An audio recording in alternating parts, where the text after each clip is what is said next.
entonces esta clase, como lo indica ahí, una introducción a la ingeniería genética, que también se llama la tecnología del ADN recombinante hace ya más de 2, 3 décadas, se le llama así, mínimamente 3 décadas, pero que ha ido evolucionando porque siguen siendo herramientas básicas. Así cuando hablamos de microbiología, que hace más de 6, 7 décadas se manejaban los cultivos microbianos, y esto es mucho más, hasta ahora siguen manejándose los cultivos microbianos, ¿no? Entonces esta tecnología no es nueva, es básica, y vamos a entender de qué se trata y por qué se utiliza y para qué se utiliza, ¿de acuerdo? Entonces vamos a ver dos herramientas, que es el uso de vectores de ADN y las enzimas de restricción.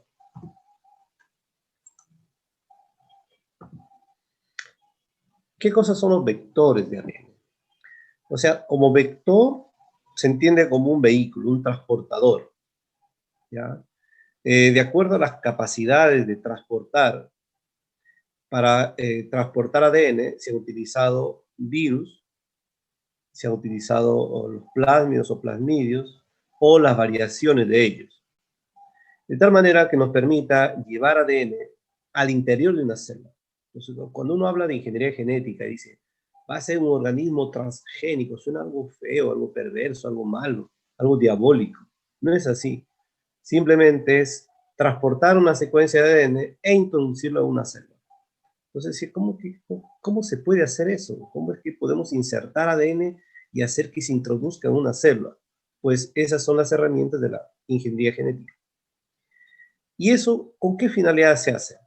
Bueno, el uso de vectores se hace con diversas finalidades. Una de ellas, por ejemplo, para clonar ADN. Y la clonación de ADN permite la multiplicación de esa secuencia, permite la expresión de esa secuencia, permite obtener proteínas de esa secuencia. Es decir, hay muchas aplicaciones y que hasta ahora son el sustento de la biotecnología moderna. Muchas de las proteínas recombinantes o proteínas de aplicación industrial, médica, etcétera, o vacunas, incluso o sea, proteínas con carácter antigénico, se producen por esta tecnología, ¿ya? Entonces, ¿qué de extraordinario tiene usar un vector? Que el vector como transportador puede llevar cualquier ADN. Es decir, un vector bacteriano puede recibir ADN humano, ADN de insecto, ADN de planta, ADN de virus y lo lleva. Porque el ADN tiene la misma composición química, ¿ya? Entonces, entendamos como un vector eso, un transportador de ADN. Es decir, son vehículos, como dice la parte inferior, para conducir o transportar secuencias de ADN hacia el interior de la célula. Obviamente, esas secuencias son secuencias que uno los selecciona, los introduce dentro del vector. Pero vamos a ver cómo sucede. Dentro de estos vectores o vehículos transportadores de ADN, encontramos los plásmidos o plasmidios, los virus llamados bacteriófagos, porque son virus que introducen, vean esta estrategia, ¿no? Usar al elemento natural que introduce su genoma al interior de la bacteria, lo usamos como un transportador, como un vector, el mismo bacteriófago. Una variante de ambos, una mejora artificial, es la creación de los famosos cosmidios. Y también de estos vectores muy parecidos a los plasmidios, pero en levaduras, llamados cromosomas artificiales, que vamos a ver enseguida.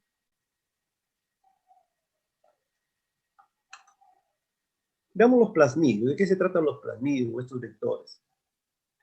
Los plásmidos o plasmidios son moléculas de ADN circular, de doble hebra, extracromosomal.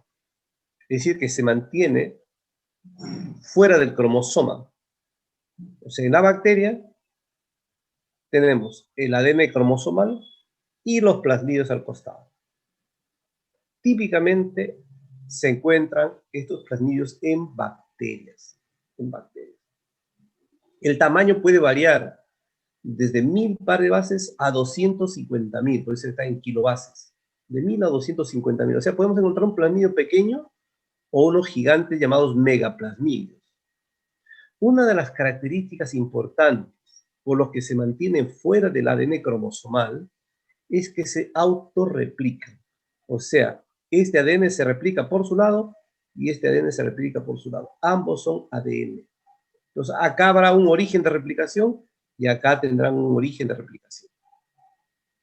¿Qué cantidad de plasmidios se encuentran por célula? Existen bacterias que tienen poquitos plasmidios. Por ejemplo, 1 o 2 o 3 plasmidios. Y eso se dicen plasmidios de bajo número de copias. Así se le conoce. Plasmidios de bajo número de copias. En cambio, hay otras bacterias que pueden incluso acumular en su interior cientos de plasmidios adentro, llenecito de plasmidios, 200, 300, 400, hasta 500 plasmidios, llenecito de plasmidios. Eso porque son llamados plasmidios de alto número de copias. Y esos plasmidios son los que se utilizan como herramientas en ingeniería genética o biología molecular. No nos interesa, pues, que tenga un plasmidio. Si yo quiero obtener plasmidio, tengo que crecer muchísima bacteria.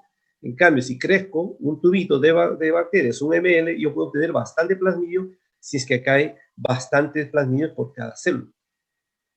También se encuentran en levaduras. Algunos casos, como estos vectores, ya que son una forma de plasmidio de levadura. ¿Qué otra característica tienen estos plasmidios? ¿Por qué existen en la naturaleza? Bueno, en la naturaleza se encontró que las bacterias tienen sus plasmidios y estos plasmidios le dan unas características especiales a las bacterias.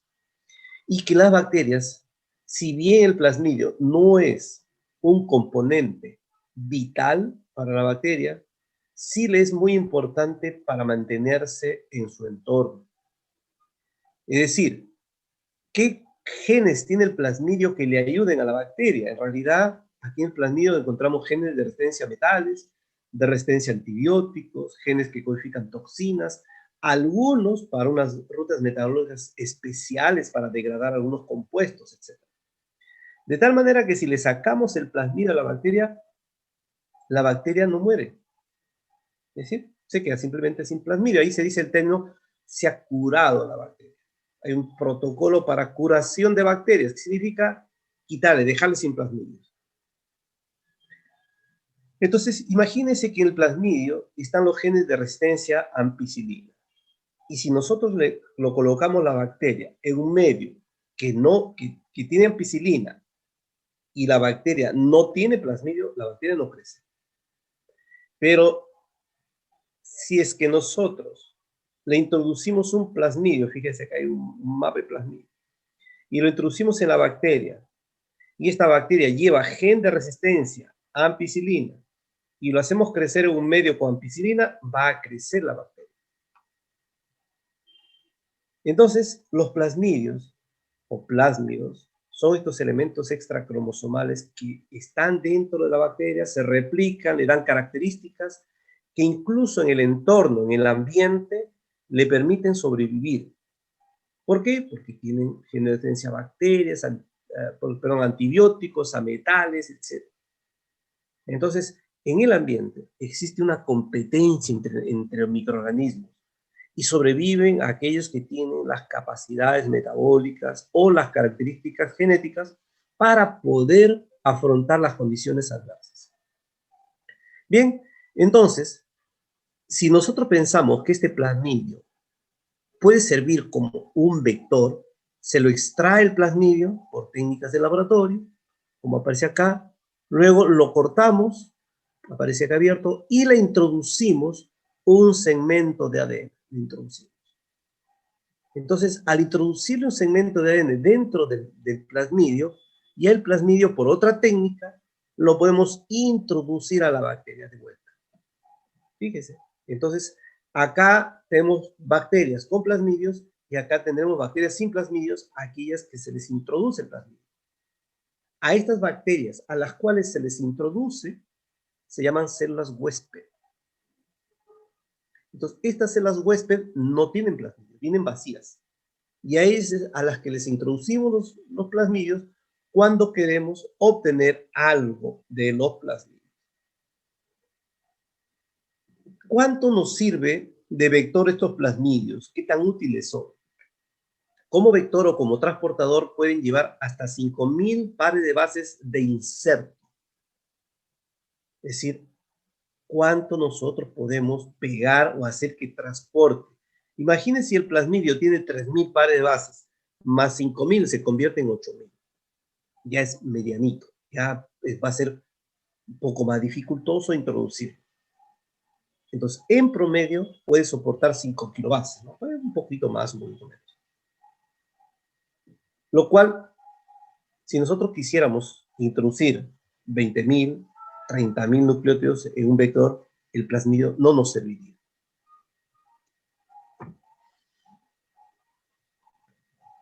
¿Cómo sobreviven los plasmidios dentro de las bacterias? ¿Cuántos grupos, cuántos tipos de plasmidios hay? Hay muchos tipos de plasmidios.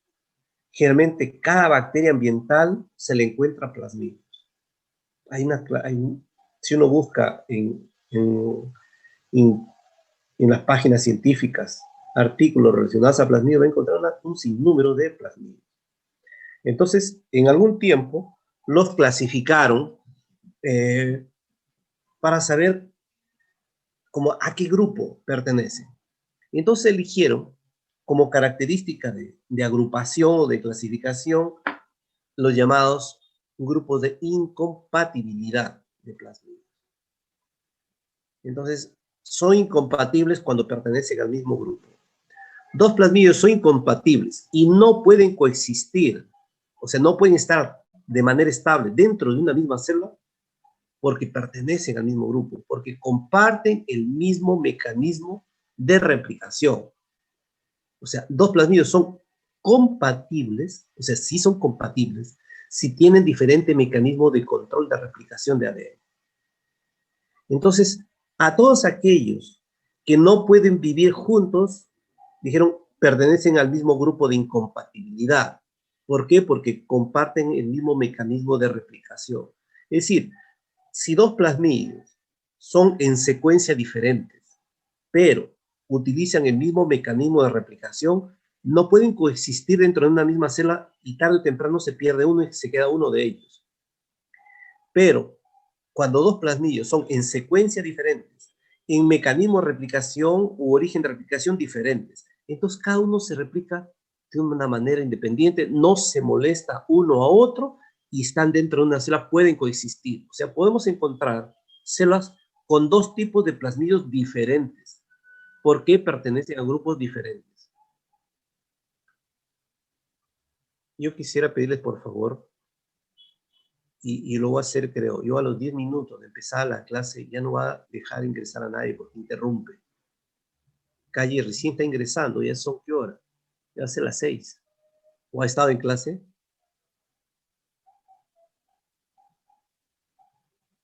Fíjese, recién entra. No, no puede ser, es un abuso.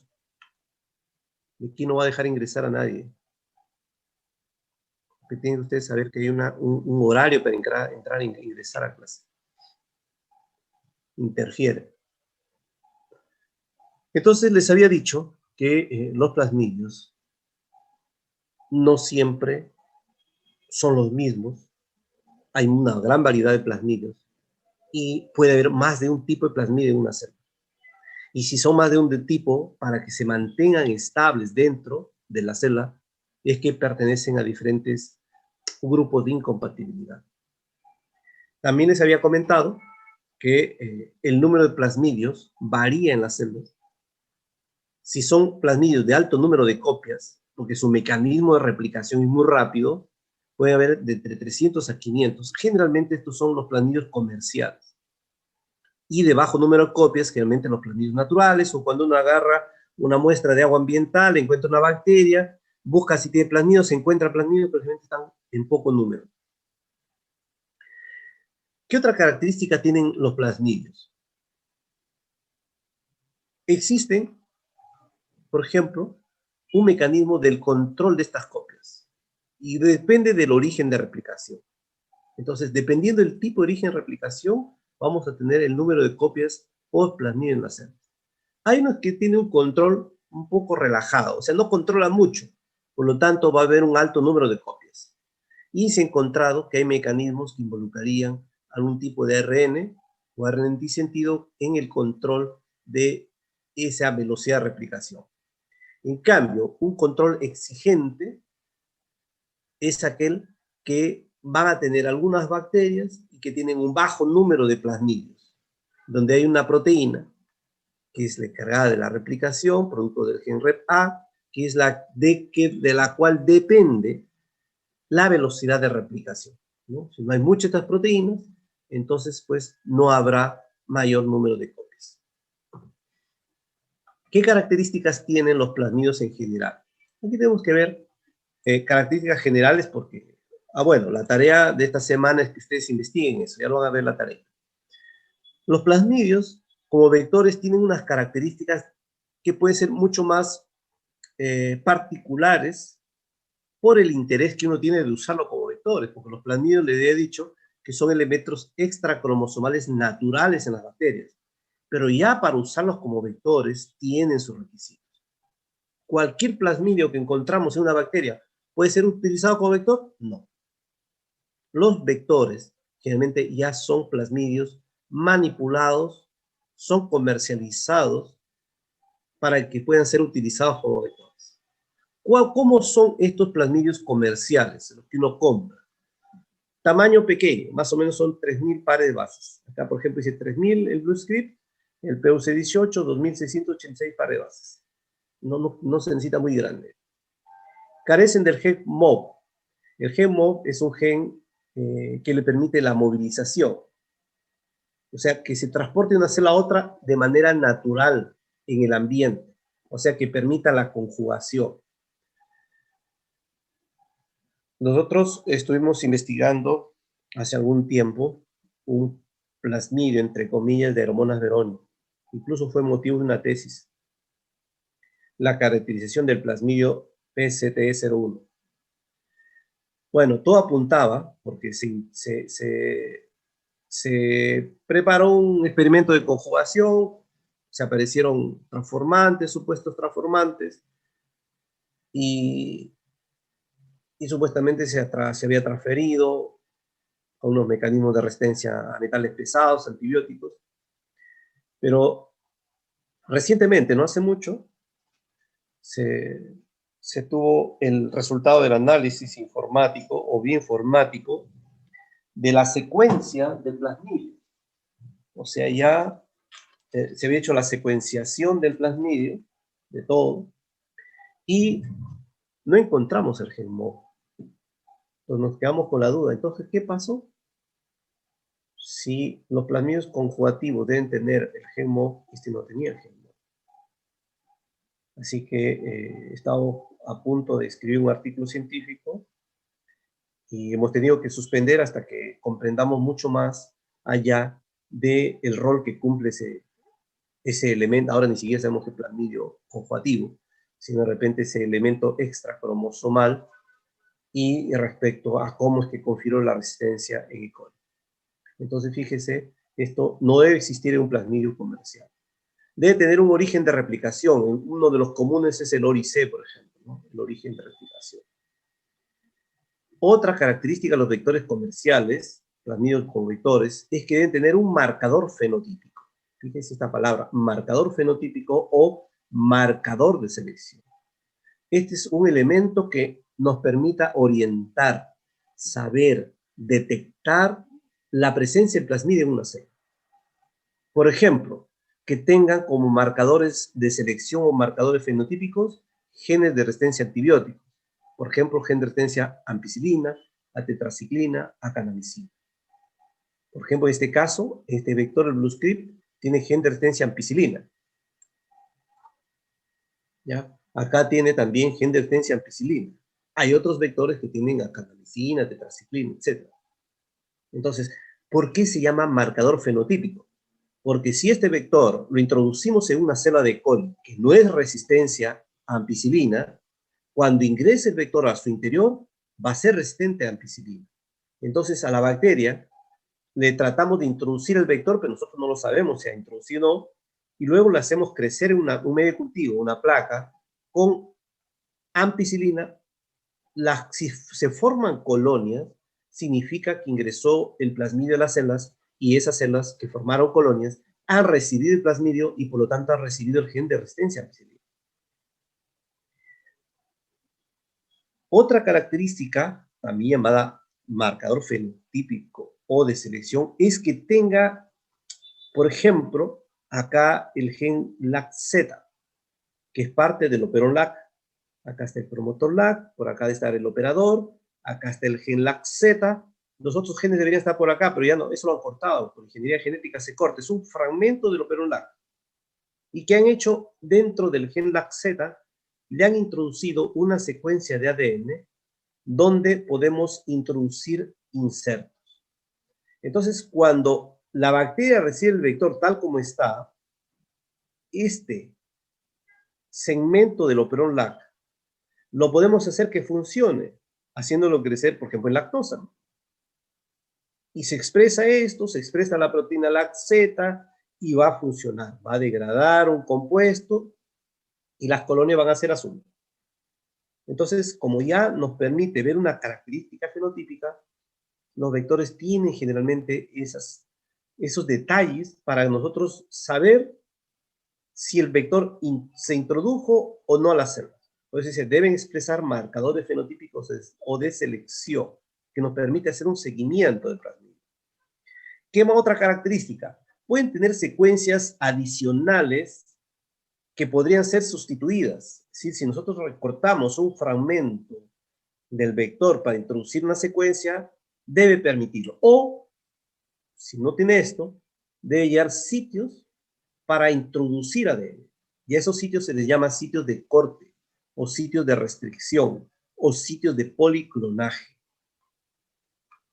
¿Por qué hablamos de clonaje o policlonaje? Porque este sitio de policlonaje que aparece en rojo acá, o acá aparece en gris, es un sitio que puede ser cortado con muchas enzimas de restricción. Y acá viene el tema de enzima de restricción. Una enzima de restricción es una enzima que corta ADN, es una endonucleasa que corta el ADN. Pero ¿cómo sabemos que va a cortar acá? ¿Qué enzima?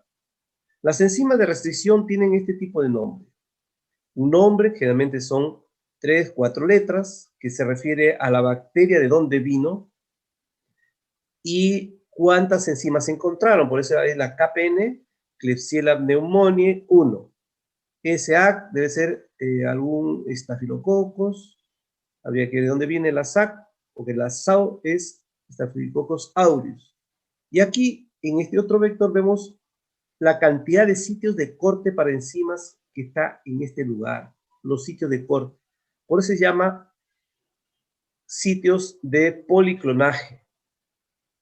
O acá estas siglas, MCS, viene de Multiple Cloning Site, sitios de clonaje múltiple. O también de múltiple ligación, pues se llama polylinker. Este es el polylinker, el sitio de policlonaje o el Multiple Cloning Site. Entonces, ¿por qué le llaman así? Porque ahí es donde se introducen los fragmentos de ADN foráneos o externos. Y aquí, ¿con qué lo podemos cortar? Con cualquiera de estas enzimas, fíjense. HindE3, CPH1, PCT1, la sal, XBAP, BAMH1, las ECO, etc., ¿no? La EcoR1, que es una de las comunes, que viene de Escherichia coli, R1. Entonces, tenemos características importantes. Tamaño pequeño, no vergen MOB, origen de replicación, deben tener marcadores fenotípicos, secuencias que podrían ser sustituidas y llevar sitios de clonamiento.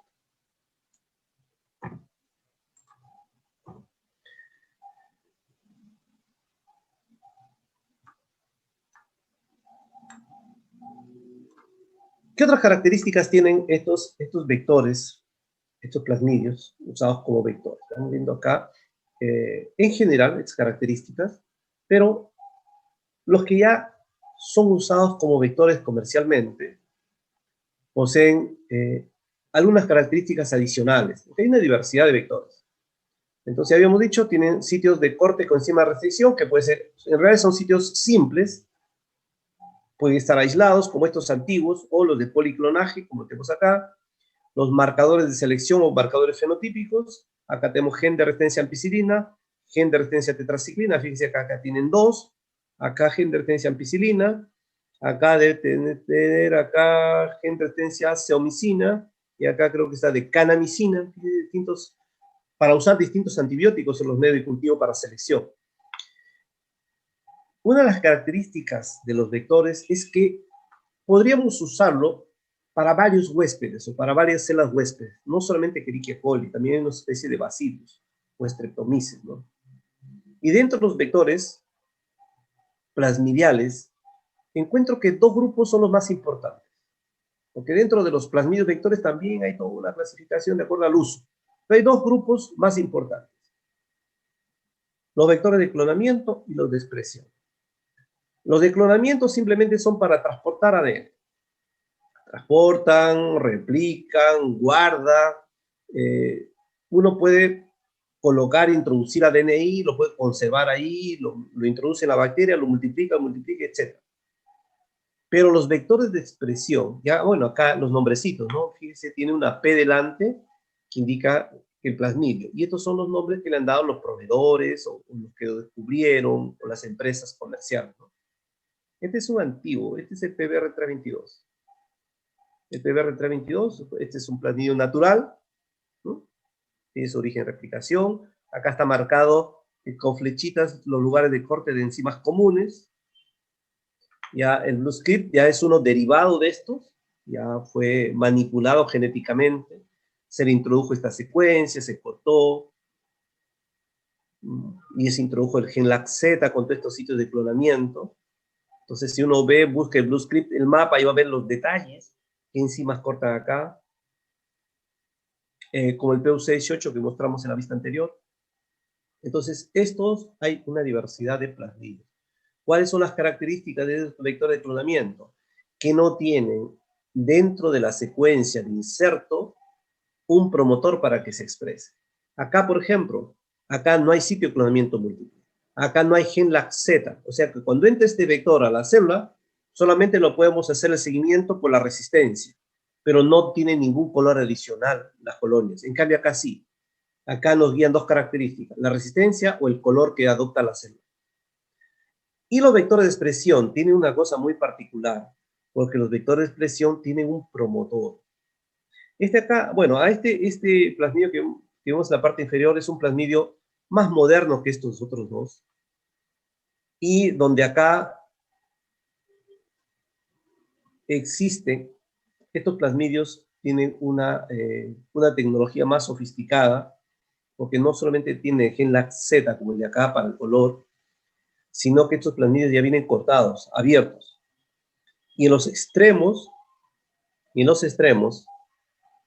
vienen unas proteínas derivadas de la topoisomerasa, pero que tienen la fracción ligasa de la topoisomerasa. Recuerda que la topoisomerasa tiene doble función: hace corte y liga para poder liberar la tensión del ADN en el proceso de replicación. Entonces, ellos descubrieron que podían pegar esa topoisomerasa en los extremos, porque la topoisomerasa tiene afinidad por una secuencia de ADN. Entonces lo pegaron ahí la proteína, igual acá. Entonces venden vectores que ya vienen con su enzima acá pegadita a los extremos, de tal manera que cuando se encuentra un fragmento de ADN, rápidamente lo pega. ¿Pero qué tipo de fragmento? Productos de PCR. Pues acá podemos insertar fragmentos de PCR. Mientras este vector estaba más o menos una gota, que son 20 microlitros, costaba como, o sea, hace un tiempo estaba como 180 soles. Esto, la misma gota, 20 microlitros, hace tiempo estaba $1000. Entonces, esto pues, y se usaba 1 microlitro en una reacción de clonamiento. O sea, $1000 entre 20, ese es lo que costaba más o menos 1 microlitro de plasmidio para hacer clonamiento. Y estos son los que se utilizan, estos vectores, generalmente para hacer parte de los procesos de clonamiento de secuencias específicas amplificadas por PCR, ¿no? Bueno, uno de los vectores típicos de expresión es el PT21, vamos a ver si lo tenemos enseguida. Vamos a ver. Porque ese tiene un promotor, y como promotor permite la expresión de lo que uno inserta. ¿Qué otros plasmidios se encuentran en la naturaleza? Algunos, por ejemplo, son movilizables, que usan el aparato conjugativo de otros plasmidios para introducirse en una bacteria, pasar a otra. Los mismos conjugativos que tienen el gen MOE, que le permiten pasarse de una célula a otra. Aquí hay unos ejemplos. Y generalmente estos son los que van difundiendo la resistencia a antibióticos. Y esta es la razón por la cual las bacterias cada vez se vuelven más resistentes a los antibióticos, porque van desplazándose en los ambientes y van combinando sus genes. Este es un mecanismo que se llama transferencia horizontal génica. Va a decir, pero ¿cómo es que va a aparecer la resistencia a antibióticos si uno toma antibióticos?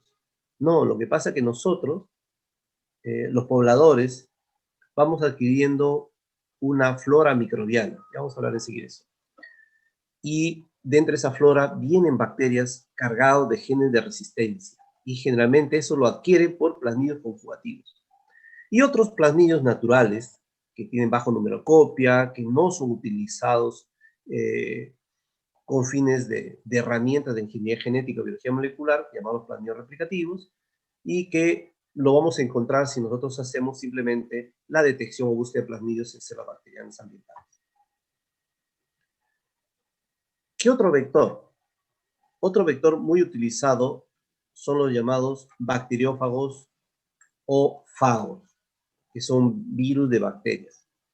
Uno de ellos, que fue estudiado más, manipulado, fue el famoso fago lambda, que es su forma, el esquema que tiene el fago lambda. ¿Qué características tiene el fago lambda a diferencia del plasmidio? Es que, bueno, tiene un ADN de cadena doble lineal, su tamaño es 48.500 pares de bases, o sea, 48.5 kilobases en promedio, frente a los 3 a 5 que tienen los plasmidios. Puede soportar insertos entre 18 a 25 kilobases, fíjese, ya no son los 5 en promedio. Hay sitios de reconocimiento donde se pueda colocar el ADN externo, o sea, hay sitios de corte coenzimas, pero una de las diferencias es que hay que construir los virus, hay que empaquetar los virus. Entonces, hay kits de empaquetamiento que hacen en laboratorio, se vuelve a reconstruir los virus y estos requieren una célula huésped. Y esa célula huésped, por lo general, es E. coli. E. coli que sea reconocido por el virus. Y aquí vengo una reflexión acá también. Para que un virus entre a una célula, tiene que haber un receptor. Así con el coronavirus, para que entre a nuestras células, tiene que haber el receptor, la proteína ACE, creo que se llama. Acá también, este virus, para que entre una bacteria, la bacteria tiene que tener el receptor viral. O sea, hay una especificidad entre virus, entre fago y su célula huésped. O sea, un fago de coli no lo infecta fácilmente a bacillus, a salmonella, etc. No. O sea, generalmente tiene sus propios... Incluso hay una forma de caracterizar a las bacterias que se llama fagotipificación. ¿Ya? Entonces se agrupan las bacterias de acuerdo a los virus que los infectan, algo así. Hay una fagotipificación bacteriana. Entonces, ¿en qué consiste el uso de estos fagos, de estos virus? Y esto para que tengan una idea de cómo es que los virus se pueden utilizar como vectores.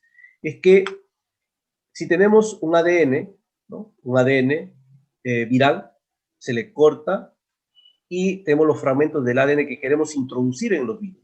Y por lo tanto, después introducirlo a la bacteria. Entonces, se cortan con enzimas especiales, que cortan en lugares especiales el ADN del virus, pues dice corte con enzima de restricción, y luego se ligan los fragmentos. Dependiendo con qué cortemos acá y con qué cortemos acá, y lo mismo se hace acá, entonces cada extremo va a pegarse al extremo compatible, y luego vamos a tener ADNs combinados con ADN del virus y con ADN extraño que queremos introducir, que puede ser incluso ADN humano. Entonces, fíjense, se generan estas copias de virus mezclas, y eso se llama ADN recombinante. Es un término nuevo también. Cuando hablamos de un ADN recombinante, significa que es una combinación de ADNs. En este caso, ADN viral de azul y rojo, el ADN foráneo, que podría ser un ADN humano. Y luego se lleva a cabo el proceso de empaquetamiento, de tal manera que se formen los virus y en el interior tengan estas mezclas de ADN recombinante. Entonces, y estos virus se los hace crecer en un cultivo de coli y allí se multiplican los virus al introducirse